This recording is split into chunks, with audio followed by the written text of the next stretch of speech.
வாங்குறாங்க. எனக்கே தெரியலங்க.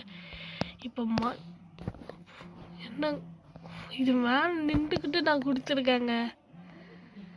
ஆனால் இப்போ மணி இன்னும் கொஞ்ச நேரம் தான் இருக்குது. இந்த கடையை அடிச்சுட்டு நம்ம கிளம்பிடலாம். இந்த கடையை மூடிட்டு நம்ம கிளம்பிடலாம். அதுதான் நம்மளுக்கு வாய் குளிரிட்டு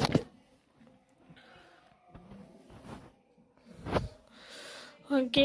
இப்போ இல்லைங்க, நான் என் கை சும்மா இருக்க மாட்டேன். பேட்டரை எவனாலும் ஒரு ஆளை அடிக்கணும் போல இருக்கு. அதனால் இந்த ஆடுகள்லாம் அப்படி அடிச்சுக்கிட்டு என் கை நான் சும்மா இருந்தாலும் என் கை சும்மா இருக்காருங்க. அடிச்சிட்டேனே. இப்போ எல்லாம் காசு கொடுக்கணும். நான் கட்ட மாட்டேன், அப்படியே ஓடிடுவேன். நம்ம எதுக்கு காசு கொடுக்கணும்? அம்மா அடிச்சுட்டு விளாண்டேன். ஆனால் உண்மையாலே அடிக்க வேண்டியதாக இருக்கே. காசு கொடுக்காம போடுங்க. பார்த்தீங்களா கொழுப்பு. பேசாம இவங்களையும் அடிச்சிடலாமோ? வேணாம் உனக்கு வந்தாலும் டைம் இருக்கு. இப்போ பாருங்க நம்ம அடிச்சோட்டானே எல்லாமே எவ்வளோ காசு போட போகிறாங்கன்னு. எல்லாத்தையும் அடிச்சல பில்டு பாருங்க.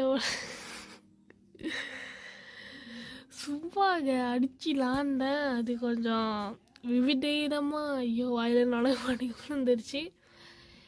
எனக்கு இப்போதைக்கு எந்த காசும் இல்லைங்க. இந்த காசை வச்சு என்ன பண்ணலான்னு நினைக்கிறேன்னா, ஒரு லெட்டப் செட்டப் மட்டும்தான் என்னால் வாங்க முடியும்னு நினைக்கிறேன். பிசினா பண்ணலான்னு நினச்சா அந்த பிசி முடியவே இல்லை. இவங்க நிறைய பேர் வந்தாங்க. நானே இப்போ பாருங்க இது கேட்குறாங்க. ஆனால் நம்மளால கொடுக்க முடியாது. ஏன்னா நம்ம இன்னும் அன்லாக்கே பண்ணலங்க.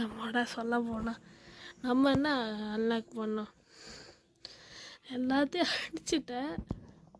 இப்போ எல்லாம் கம்ப்ளீட் கொடுக்குறாங்க. ஓகே. இப்போ நம்ம கொஞ்சம் சாப்பாடு வாங்கி வைக்கணுங்க. நம்மளுக்கு ரொம்ப பசி எடுத்துடுச்சு. அதனால் இந்த ப்ரெட்டை மட்டும் வாங்கி வைக்கணும். ஓகே வாங்கியாச்சு. ஒன்று நம்ம இங்கே பார்த்தீங்கன்னா காசு கொடுக்க போனாங்க இருக்குனாங்க. என்னங்கெல்லாம் அடித்தது கொஞ்சம் தப்பே இல்லை. என்ன கொஞ்சம் முன்னாடி அடிச்சிட்டோம். எங்கே அப்படியே அந்த டைம் மட்டும் நின்றுச்சு வச்சுக்கோங்களேன். அவ்வளோதான். நம்மளால் அந்த காசு திரும்பி எடுக்க முடியாது. அடிச்சிட்டேன். ஆனால் 3 பேரையும் சேர்த்து அடிச்சிட்டேன். அவங்கள அந்த இவன் அடிச்சுக்கிட்டாங்க. இப்போ பாட்டுங்களேன் உங்களுக்கு வரா சார். ஓகே.